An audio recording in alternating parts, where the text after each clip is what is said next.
Greetings everyone. यहाँ हम लोग कॉरपोरेट अकाउंटिंग का आरयू का क्वेश्चन पेपर देख रहे हैं और उसका सॉल्यूशन भी हम लोग देखेंगे। चलिए स्टार्ट करते हैं। तो ये क्वेश्चन है रांची यूनिवर्सिटी का 2020 और 23 बैच के लिए जो कॉरपोरेट अकाउंटिंग का क्वेश्चंस था। चलिए स्टार्ट करते हैं। पहला प्रैक्टिकल क्वेश्चन मेनली हम लोग देखेंगे। तो पहला प्रैक्टिकल क्वेश्चन है ग्रुप बी में क्वेश्चन नंबर 3। ठीक है, ये शेयर से रिलेटेड क्वेश्चन है जिसमें शेयर इशू हो रहा है, फिर फोरफीट भी हो रहा है और फिर रीइशू भी हो रहा है। ठीक है, तो एक बार क्वेश्चन समझते हैं फिर इसका सॉल्यूशन भी देखेंगे। ठीक है, ये पर्पस इसका ये है कि एग्ज़ाम देने से पहले अगर हम प्रीवियस ईयर का देख लें तो एक क्विक रिमाइंडर हो जाता है और प्रैक्टिस भी हो जाता है एग्ज़ाम के लिए। ठीक है, तो चलिए स्टार्ट करते हैं। धनबाद लिमिटेड रजिस्टर हुई है विथ कैपिटल ऑफ ₹7 लाख। ठीक है, ऑथराइज्ड कैपिटल है मतलब डिवाइडेड इनटू 70,000 इक्विटी शेयर्स। तो इक्विटी शेयर्स है इस क्वेश्चन में। ठीक है, और ऑफ ₹10 ईच। इफ़, ठीक है, इफ़ गलती से आ गया है यहाँ पे इट होना चाहिए। It offered to 60,000 equity shares to the public at par payable as ₹3 on application, 2 on allotment, ₹3 on first call और फाइनल कॉल पे है ₹2। ठीक है, फिर आगे बताया गया है company received all the money with the exception of first and final call on 3,000 shares. ठीक है, तो बस 3,000 शेयर पे फर्स्ट एंड फाइनल कॉल नहीं मिला है। और फिर बोर्ड ऑफ डायरेक्टर्स डिसाइड करते हैं कि वो फोरफीट कर लेंगे इन शेयर्स को, जब्त कर लेंगे after completing the required legal formalities. ठीक है, कि फोरफीचर हो रहा है, सारा का जब्त हो रहा है। All the forfeited share were reissued, और फिर जितने भी फोरफीटेड शेयर है सारे रीशू हो जा रहे हैं राघव को। क्रेडिटेड एज फुली पेड होके कितना, लेकिन वो उनसे लेंगे कितना हम लोग, ₹9 पर इक्विटी शेयर। ठीक है, फिर लिखा हुआ है pass the journal entries for the above transactions. ठीक है, तो हम लोग को जर्नल एंट्रीज पास करना है।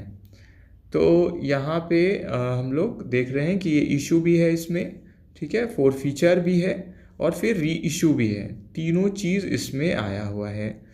ठीक है, तो हम लोग अब इसको सॉल्व करते हैं। ठीक है, तो हम बस रफ में बनाए हैं ताकि बस समझने में आसानी हो।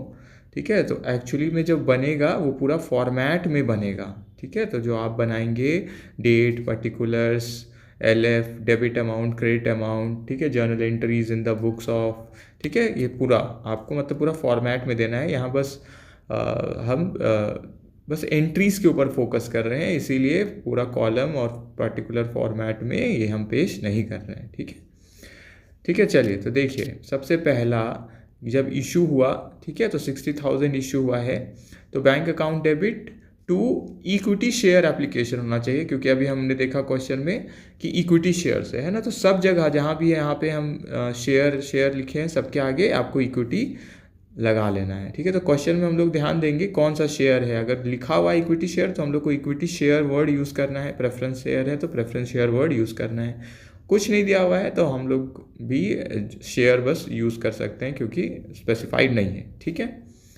चलिए तो पहला है 60,000 इशू हो रहा है, तो एंट्री क्या होगा, एप्लीकेशन स्टेज में पहले क्या करते हैं हम लोग, रिसीट एंट्री करते हैं, है ना।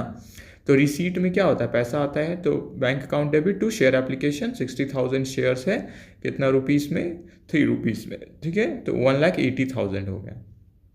फिर शेयर एप्लीकेशन का हम लोग जानते हैं सेकंड जो स्टेज होता है उसमें वो ट्रांसफ़र होता है शेयर कैपिटल में, तो सब में आपको इक्विटी लगा लेना है। हाँ, तो equity share application to equity share capital, तो 1,80,000। ठीक है, फिर अब क्या होता है, जितने भी फिर एप्लीकेशन के बाद वाले स्टेज होते हैं उस सब में क्या होता है, पहले ड्यू एंट्री पास होता है ना। तो जैसे शेयर अलॉटमेंट है तो शेयर अलॉटमेंट अकाउंट, यहाँ इक्विटी लगा लेना है आपको। ठीक है, equity share allotment account debit to share capital, और क्योंकि ₹2 पर शेयर है आपको पूरा शेयर कैपिटल लिखना है। यहाँ पे हम सिर्फ क्या है ये प्रैक्टिस के लिए, इसलिए हम शॉर्ट में लिखे हैं। बस यहाँ पे हम लोग स्टेप समझना चाहते हैं और क्या एंट्रीज होंगी वो देख रहे हैं, है ना। तो 1,20,000 1,20,000। फिर हम लोग क्या करते हैं, इसको हम लोग पास कर देते हैं, हम लोग शेयर कैपिटल में भेज देते हैं। ठीक है, तो इसका एंट्री हम बगल में ही कर दिए, bank account debit to equity share allotment account. ठीक है, तो सबसे पहले क्या होता है, एप्लीकेशन के बाद वाला जितना भी एंट्री होता है, जैसे allotment, first call, second call, final call तक पहले ड्यू होता है और फिर हम लोग क्या करते हैं, इसका पैसा रिसीव करते हैं। जबकि एप्लीकेशन में सबसे पहले क्या था, एप्लीकेशन में सबसे पहले क्या होता है, पहले रिसीट होता है, क्योंकि कितने लोग एप्लीकेशन लिए हैं वो उस पर डिपेंड करता है, इसलिए पहले रिसीट आता है और फिर हम लोग बाद में उसको ट्रांसफ़र कर देते हैं किसमें, शेयर कैपिटल में। ठीक है, तो एप्लीकेशन में पहले रिसीट है और फिर ट्रांसफ़र एंट्री होता है। ठीक है, चलिए, तो फर्स्ट कॉल का भी फिर इसी तरह हम लोग क्या करेंगे, हम लोग बस ड्यू करेंगे इसको, तो यहाँ पहले ड्यू एंट्री आ गया। ठीक है, फिर जितना रुपीस बोला गया है उससे, और फिर उसके बाद हम लोग रिसीव करते हैं। ठीक है, तो जैसा क्वेश्चन में हम लोग देखे कि 3000 शेयर पे क्या हुआ था, 3000 शेयर्स पे फर्स्ट एंड फाइनल कॉल का ही पैसा नहीं मिल रहा है, एक्सेप्शन लिखा हुआ था यहाँ पे। ठीक है, तो उसका क्योंकि पैसा नहीं मिला हम लोग को, तो हम लोग क्या कर रहे हैं, आगे यहाँ पे अब क्या हो रहा है, उसका पैसा नहीं मिलेगा हम लोग को, है ना।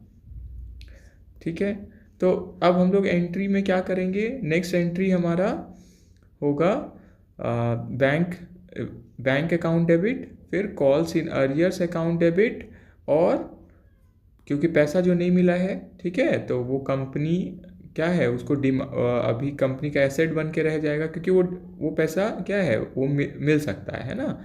तो calls in arrears account debit to share first call account. ठीक है, यहाँ पे दो ऑप्शन है, या तो आप calls in arrears account use करिए, या दूसरा आप बिना कॉल्स इन अरियर्स अकाउंट के भी कर सकते हैं। तो उस केस में शेयर फर्स्ट कॉल का अमाउंट जो है वो घट जाएगा, जितना से ड्यू हुआ है 1,80,000 से, वो फिर 1,80,000 यहाँ पे नहीं रहेगा।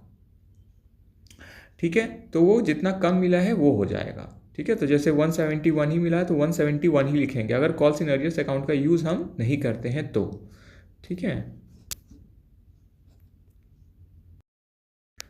ठीक है, तो ये हो गया। फिर सेकेंड एंड फाइनल कॉल का भी हम लोग क्या करेंगे, एंट्री करेंगे। तो second and final call account debit, ठीक है, जितना ₹2 पर शेयर है, तो 60,000 into two share capital, same जैसा फर्स्ट कॉल का हुआ था। और इसका भी जब हम लोग रिसीव करेंगे, तो क्योंकि फर्स्ट एंड फाइनल कॉल पे ही पैसा नहीं मिला हम लोग को, तो सेकेंड एंड फाइनल कॉल पे भी नहीं मिलेगा।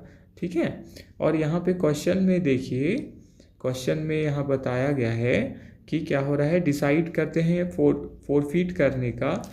ठीक है, एक्सेप्ट, यहाँ पे लिखा है सारा मनी रिसीव कर लिया गया है accept first and final call. ठीक है, फिर डायरेक्टर डिसाइड करते हैं फोरफीट कर लेना after completing required legal formalities, और फिर इसको हम लोग रीइश्यू कर रहे हैं।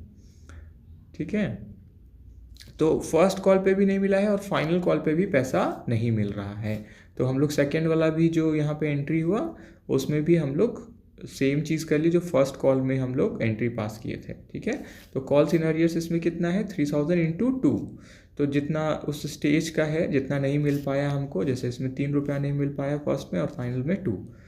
अब हम लोग क्या करते हैं, हम लोग फोरफीचर का एंट्री हम लोग को करना है। तो हम लोग जानते हैं हम लोग क्या करते हैं, शेयर कैपिटल जितना का पैसा नहीं मिला है उसको हम लोग डेबिट करते हैं, कैंसिल कर रहे हैं ना हम लोग।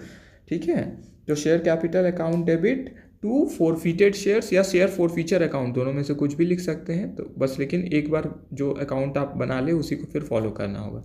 तो फोरफीटेड शेयर्स अकाउंट, यहाँ पे कितना हमको, ये क्या होता है, जितना अमाउंट हमको मिल चुका है उन शेयर्स पर। तो 3000 पे हमको कितना मिल गया था, एप्लीकेशन का मिल गया था, और अलॉटमेंट का ₹2 मिल गया, तो 3 और 2 5 हुआ। ठीक है, तो 3000 इंटू 5 हम लोग करेंगे। अच्छा, तो यहाँ शेयर्स फोरफीटेड शेयर्स अकाउंट का फिर क्वेश्चन में बताया था फर्स्ट एंड फाइनल कॉल पे फेल हो गए, मतलब ये लास्ट का 3 और ₹2 नहीं मिला है, शुरू का 3 और ₹2 वो हम लोग को मिल गया है। ठीक है, तो टोटल हम लोग को कितना मिल गया, 3000 इंटू 5 15,000 मिल गया। और कॉल्स इन अरियर्स इसके लिए कितना हुआ, बस इसके लिए जिसके लिए हमको क्या, जिनका हम फोरफीट कर रहे हैं, तो 9,000 यहाँ है और 6,000 यहाँ है, तो 9 6 15, तो यहाँ पे भी क्या है 15,000 है। ठीक है। अब हम लोग आगे बढ़ते हैं। अब फिर से क्या हो रहा है, अब रीशू हो रहा है। रीशू में हम लोग एंट्री क्या करेंगे, पैसा आ रहा है ना, कितना रुपया आ रहा है, 9 रुपया पे रीशू हुआ है और पूरा ही शेयर्स, यहाँ ध्यान देना होता है रीशू में कितना शेयर रीशू हो रहा है। तो 3000 पूरा ही लिखा होता है, ऑल द शेयर्स है ना। तो 3000 इंटू 9 तो 27,000 हो गया। और हम लोग फिर क्या करते हैं कि शेयर कैपिटल कितना है, हम लोग तो फुली पेड लिखा हुआ है उसमें है ना, तो कितना का है, एक शेयर 10, ठीक है। तो 3000 इंटू 10 शेयर कैपिटल का अमाउंट है। तो देखिए 30,000 का चीज़ हम दे रहे हैं कितना, 27,000 में। तो मेरे को इस बार लॉस कितना हो गया, 3,000। फोरफीचर करने समय फोरफीटेड शेयर्स में जो मेरे को प्रॉफिट हुआ, मतलब जितना हमको मिल चुका है वो मेरे लिए क्या होगा, एक तरह से प्रॉफिट, एक तरह से क्या हुआ, क्योंकि हम शेयर्स तो फोरफीट कर लिए और प्लस जो उसके एवज में, उसके अगेंस्ट में जो पैसा था वो भी मेरे ही पास हो गया, ठीक है। तो ये फोरफीटेड शेयर्स अकाउंट का क्रेडिट बैलेंस है।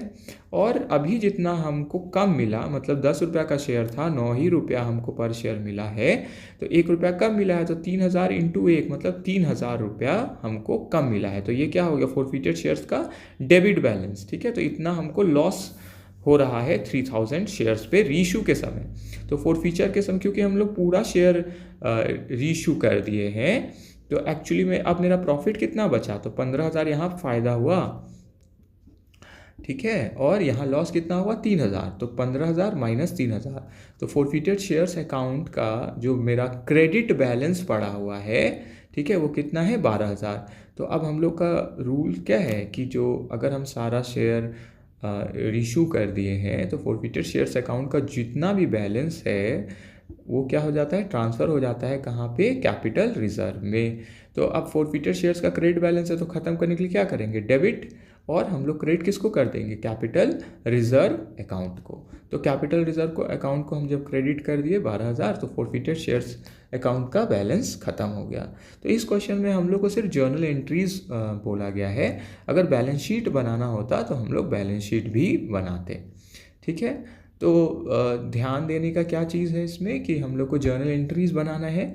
आप अच्छा प्रेजेंटेशन के लिए क्या कर सकते हैं, वर्किंग नोट में आप हर स्टेज का दिखा सकते हैं कि शेयर एप्लीकेशन पे हमको इतना मिला है ना। एक एनालिसिस टेबल करके बना सकते हैं जिसमें शेयर एप्लीकेशन पे कितना प्राप्त हुआ है, अलॉटमेंट पे कितना प्राप्त हुआ है, फर्स्ट कॉल पे कितना, सेकेंड एंड फाइनल कॉल पे कितना, ठीक है। और जैसे सब में बोलेंगे कि इसमें इक्विटी वर्ड हम मिस कर गए, अभी फिर देख रहे थे कि इक्विटी शेयर्स है ना, तो सब में इक्विटी इक्विटी आगे लग जाएगा, ठीक है। यहाँ पे भी जो ब्रैकेट में और इनटू करके दिखाए हैं ये भी आप चाहें तो जहाँ पे ये एनालिसिस बनाएंगे आप, एनालिसिस टेबल जिसमें हर स्टेज का कितना है, तो वहीं से काम हो जाएगा फिर, है ना।